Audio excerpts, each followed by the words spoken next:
And I want to say that death is a necessary evil, and therefore there's no need to fear death. If you are sick, there are only two things that can happen to you. You will be treated and you will get well. There is nothing to fear. But if you don't recover, then you will die, because you will either go to heaven or to hell. If you go to heaven, there's nothing to worry about. You will be okay. Even if you go to hell, there's nothing to worry about. You'll find so many of your friends. Kutakuwa na state funerals katika nchi ya Kenya, Tanzania na Uganda. Zikifuatana hivi. Zikifuatana. Bendera zitashushwa nusu mlingoni katika hizi taifa tatu. Microphone nitengeneze. Bendera itashushwa nusu mlingoti katika hizi mataifa tatu. Lakini kabla ya hayo, let us pray for Tanzania. Let us pray for Tanzania. Hebu mwambie jirani yako, pray for Tanzania. The reason why I'm saying that we should pray for Tanzania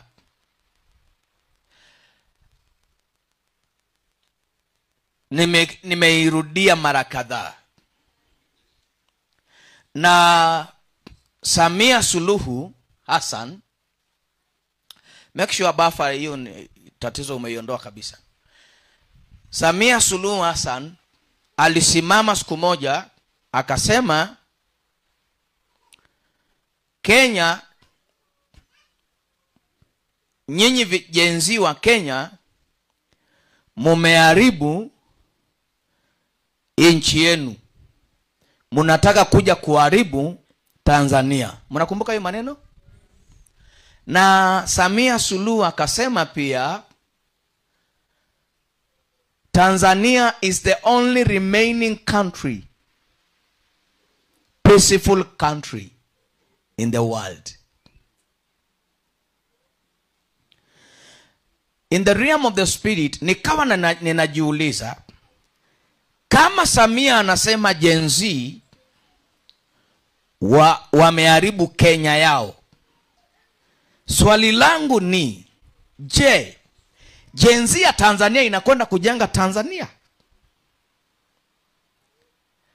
So let us pray for Tanzania, because kutakuwa na kitu inaitwa civil unrest. Leo ni tarehe ngapi? Leo ni tarehe ngapi? Leo ni tarehe 5. Ni tarehe 5. Mwezi wa ngapi? Wa 10. Mwezi wa 10. Leo ni tarehe 5 mwezi wa 10. Let us pray for Tanzania. Hebu kila mmoja sema shalom Tanzania. The reason why nasema shalom Tanzania ni kwa sababu Tanzania sio ya Suluhu, ni ya Watanzania. Lakini Tanzania inaenda kuwa kwa breaking news. Mumeona kitu imefanyika Madagascar, imefanyika kule inaitwa wapi huko? Nepal. Kile kitu imefanyika Nepal. Hata ya Kenya ni afadhali. Kile kinakuja Tanzania, hata ya Kenya ni afadhali. So let us pray for Tanzania, kwa sababu kuna kuja kitu inaitwa revolution war. Revolution war. Na itasababisha civil unrest.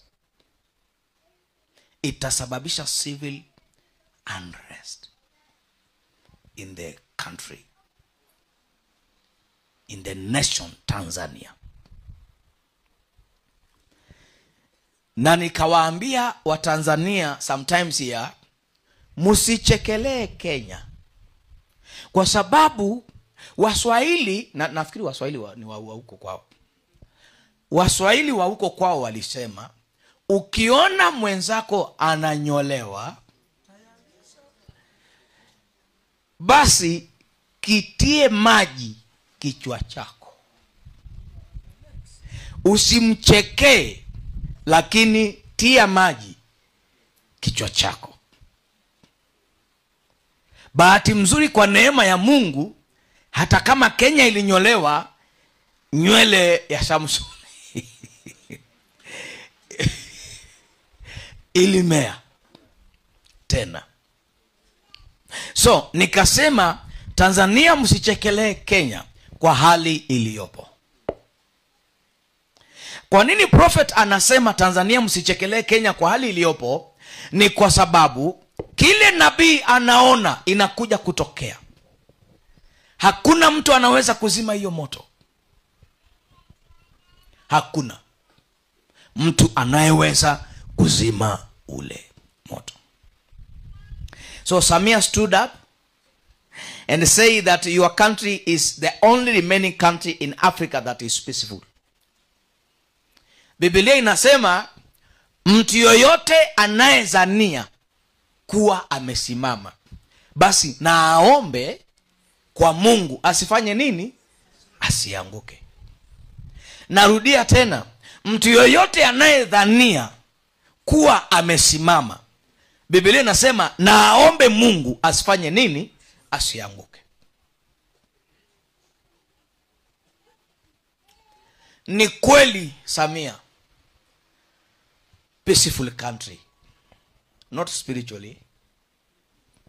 Spiritually ni mambo yengine za Sumbawanga.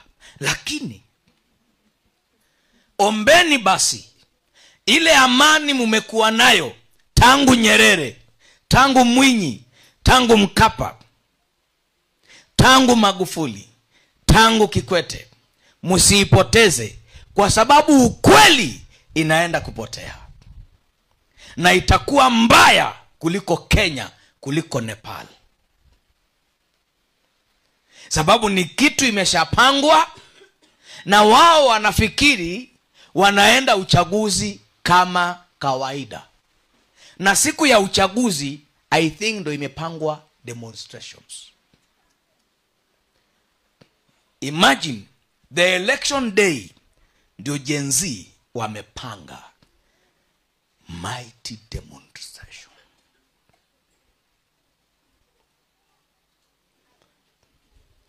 Na unajua wakitoka, alafu askari waanze kupiga watu wa Tanzania as usual, mambo hayatakuwa as usual. Maana hiyo kupigwa ndo watakuwa wanataka.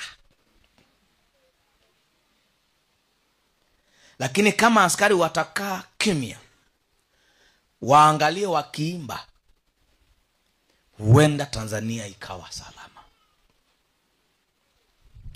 But tukiombea Tanzania leo, kuna uwezekano hiyo kitu iwe limited, ikuwe imeshuka, isikuwe na moto na nguvu hivyo.